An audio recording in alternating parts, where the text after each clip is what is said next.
بسم اللہ الرحمن الرحیم۔ شروع اللہ کے نام سے جو بڑا مہربان نہایت رحم کرنے والا ہے۔ محترم ناظرین و سامعین، السلام علیکم۔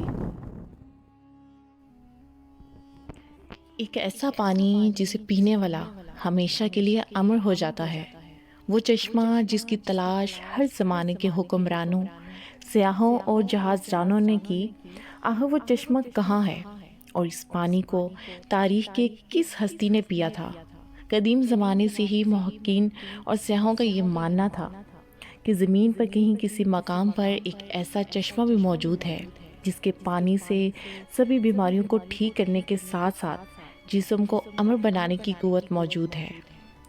دنیا کے الگ الگ تہذیبوں اور علاقوں میں آب حیات یعنی فاؤنٹین آف یوتھ نامی اس چشمے کا ذکر ملتا ہے۔ آب حیات کے معنی آب بقا یا وہ امرت ہے جس کے متعلق یہ خاصیت بیان کی جاتی ہے کہ جو اسے پیے گا یا اس میں غسل کرے گا اسے کبھی موت نہ آئے گی اور وہ شخص ہمیشہ جوان اور زندہ رہے گا۔ آب حیات کو آبشار جھرنا، جھیل یا کسی تالاب کی شکل میں تصور کیا جاتا ہے۔ شروعات سے ہی دنیا میں کچھ ایسے لوگ رہے ہیں جو کافی امیر اور طاقتور تھے۔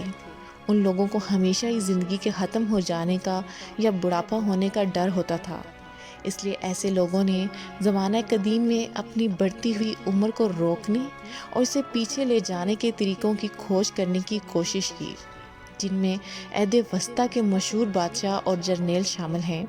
تاریخ میں آب حیات کا سب سے پہلا ذکر قدیم یونان کے مشہور تاریخ دان ہیروڈوٹس کی تحریروں میں ملتا ہے۔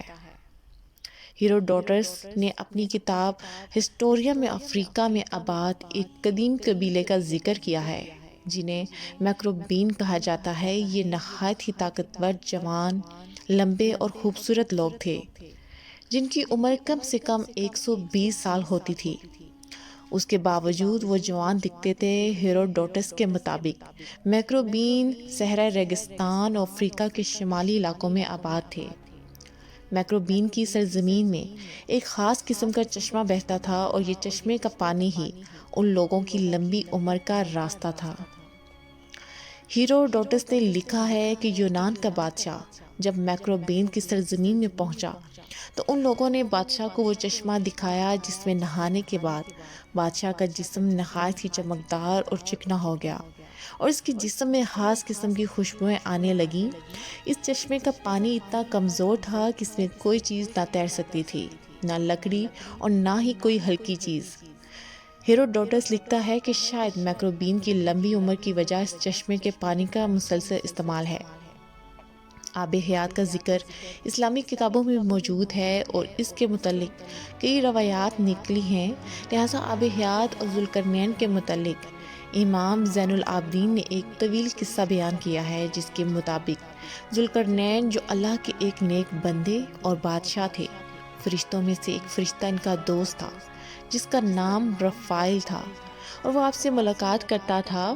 ایک دفعہ حضرت ذوالقرنین نے رفائل سے کہا کہ آپ آسمان میں اپنی عبادت کی کیفیت کو بتائیے۔ اس پر رفائل رو پڑے اور کہا کہ آسمان میں ایسے فرشتے ہیں جو ہمیشہ حالت قیام میں رہتے ہیں، کبھی بیٹھے نہیں، اور کچھ حالت سجدہ میں رہتے ہیں جو کبھی سر نہیں اٹھاتے اور کہتے ہیں کہ اے پروردگار، ہم نے تیری عبادت کا حق ادا نہیں کیا۔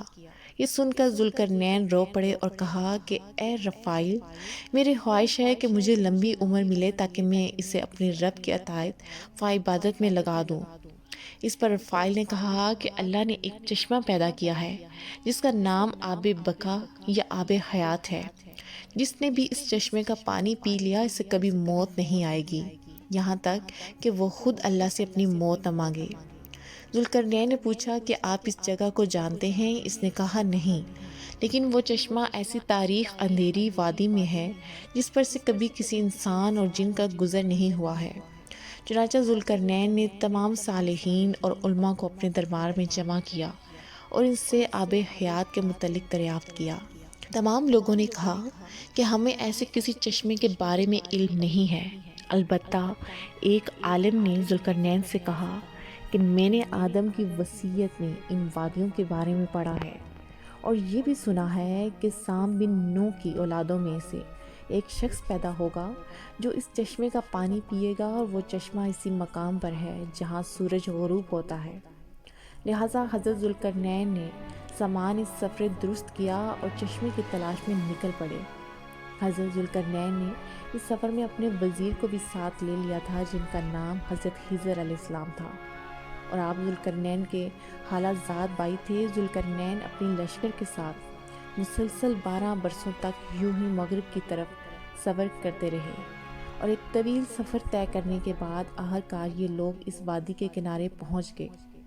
ذوالقرنین نے اپنے لشکر سے 6000 قابل ترین سپاہیوں کو لے کر اس اندھیری وادی میں داخل ہوئے، جن میں حضرت خضر علیہ السلام بھی تھے۔ اس وادی میں داخل ہوتے ہی اچانک طوفان آ گیا اور زوردار بجلیاں چمکنے لگیں۔ ذوالقرنین کا لشکر بکھر گیا، اور کچھ دیر بعد جب طوفان تھما تو حضرت ذوالقرنین دائیں طرف جا پہنچے، جبکہ حضرت خضر علیہ السلام بائیں جانب چلے گئے۔ خضر علیہ السلام اس تاریک راہ میں بھٹکتے ہوئے چشمہ حیات تک جا پہنچے۔ آپ کو شدید پیاس لگی تھی، لہٰذا آپ نے اس چشمے کا پانی پیا، انہوں نے غسل کیا اور اس پانی سے وضو بنایا۔ یہ چشمہ دودھ سے زیادہ سفید اور شہد سے زیادہ میٹھا تھا۔ وہیں ذوالقرنین ان تاریک وادیوں سے گزر کر باہر نکل گئے، لیکن انہیں وہ چشمہ نہیں ملا، کیونکہ آب حیات ذوالقرنین کے مقدر میں نہیں تھا، جبکہ اس پانی کو پینے کی وجہ سے حضرت خضر کو حیات جاودانی حاصل ہوئی اور آپ ہمیشہ زندہ رہیں گے۔ دا الیگزینڈر رومانس نامی فارسی تصنیف، جو دنیا کی سب سے بڑی سلطنت قائم کرنے والا بادشاہ جناب سکندر اعظم کے سفر کے متعلق لکھی گئی ہیں، ان تحریروں میں بھی آب حیات کا ذکر ملتا ہے، جس میں بتایا گیا کہ سکندر اعظم اپنے سپاہیوں کے ساتھ چشمہ حیات کی تلاش میں نکلا تھا، اور لمبے سفر کے دوران وہ اس تاریک سرزمین کے قریب جا پہنچا تھا۔ کہتے ہیں کہ جب سکندر اپنے سپاہیوں کے ساتھ اس تاریک وادی میں پہنچا تو اسے ایک ندی ملی۔ اس نے اس ندی کے کنارے پڑاؤ ڈالا اور اس نے کھانے کے لیے مچھلیاں اور پرندوں کو پکڑا، لیکن جب سپاہیوں نے ان پرندوں کو اس ندی کے پانی سے دھویا تو وہ دوبارہ جی اٹھے اور وہاں سے اڑ گئے۔ سکندر اعظم کا ماننا تھا کہ وہ ندی جنت کے کسی ندی سے بھی بہہ کر اس زمین پر آ رہی ہے، اس میں زندگی دینے کی طاقت و قدرت موجود ہے۔ اس پانی کو سکندر نے پیا یا نہیں، اور وہ سرزمین کون سی تھی، اس کے متعلق تاریخ خاموش نظر آتی ہے۔ اگر غور کریں تو اسی طرح کا واقعہ حضرت موسیٰ علیہ السلام کے متعلق قرآن مجید میں موجود ہے، جس میں آب حیات کی طرف اشارہ کیا گیا ہے۔ واقعہ کچھ یوں ہے کہ موسیٰ علیہ السلام ایک دفعہ بنی اسرائیل میں خطبہ دے رہے تھے، تو ایک شخص نے پوچھا کہ لوگوں میں سب سے زیادہ علم کس کے پاس ہے؟ حضرت موسیٰ نے جواب دیا کہ میرے پاس۔ اس پر اللہ نے حضرت موسیٰ کی طرف وحی کی کہ آپ کو میرے بندوں میں سے ایک بندہ 2 دریاؤں کے ملنے کے مقام پر ملے گا، جسے میں نے اپنے علوم میں سے ایک علم عطا کیا ہے جو آپ کے پاس نہیں ہے۔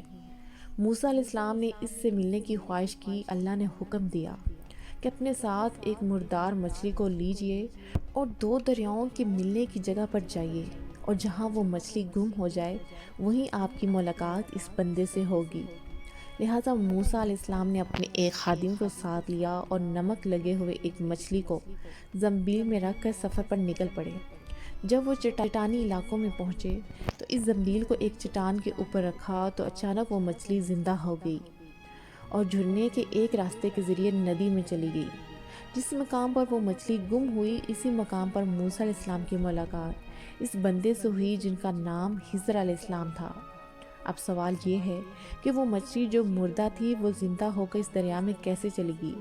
لہٰذا امام ابن کثیر اور طبری جیسے جلیل القدر مفسرین کا قول ہے کہ جس چٹان پر موسیٰ علیہ السلام نے اس مچھلی کو رکھا تھا، اس کے نیچے آب حیات کا چشمہ تھا، اور اس پانی کے چھینٹوں کے پڑنے کی وجہ سے مچھلی زندہ ہو گئی تھی۔